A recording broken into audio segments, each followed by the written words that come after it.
Negotiable instruments act का तीसरा instrument है cheque. Cheque is a commonly used instrument, इसलिए चेक क्या है ये मुझे भी पता है, आपको भी पता है, फिर भी डेफिनेशन के साथ स्टार्ट करते हैं।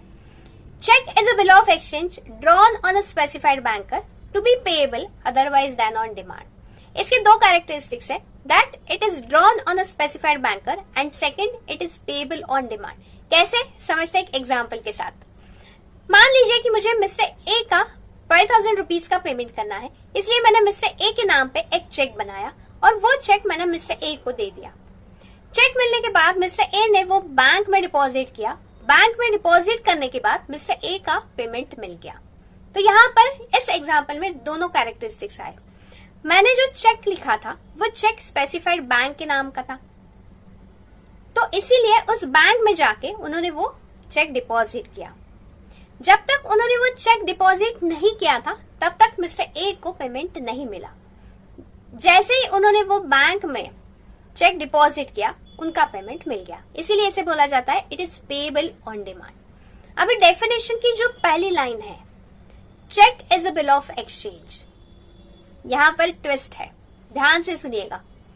Every cheque is a bill of exchange but every bill of exchange is not a cheque. ऐसे क्यों, समझते हैं। पहली लाइन है every cheque is a bill of exchange. Bill of exchange के लिए जो कैरेक्टरिस्टिक्स लगते हैं वो सारे कैरेक्टरिस्टिक्स चेक के पास है, इसलिए यहां पर ये बोला जाता है every cheque is a bill of exchange. Second part है every bill of exchange is not a cheque. अभी चेक के लिए कुछ स्पेशल कैरेक्टरिस्टिक्स चाहिए जो बिल ऑफ एक्सचेंज के पास नहीं है, इसलिए every bill of exchange is not a cheque. तो समझते हैं की differences between bill of exchange and cheque. पहले है पार्टीज। बिल ऑफ एक्सचेंज और चेक में तीन पार्टीज है, ड्रॉअर, ड्रॉई एंड पेई, लेकिन डिफरेंस है ड्रॉई में। बिल ऑफ एक्सचेंज में ड्रॉई जो है वो कोई बैंक भी रह सकता है या एनी अदर पर्सन भी रह सकता है, लेकिन चेक में ड्रॉई जो है वो हमेशा बैंक ही रहेगा। सेकेंड डिफरेंस है payable on demand. Bill of exchange जो है it is payable on demand और on the expiry of a certain period, लेकिन चेक में it is always payable on demand. And third है एक्सेप्टेंस। बिल ऑफ एक्सचेंज में जब तक payment demand नहीं करते हैं उससे पहले उसका एक्सेप्टेंस होना जरूरी है।